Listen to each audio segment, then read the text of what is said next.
लक्ष्मीदेवी कथा श्रीलक्ष्मीदेवी कथा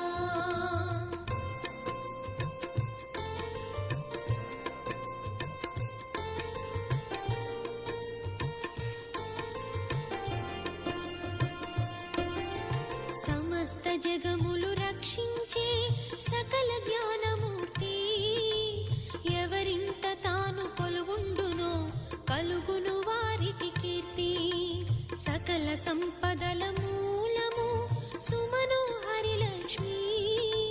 శ్రీ చక్రవాసిని మాత శ్రీ విష్ణు ధర్మ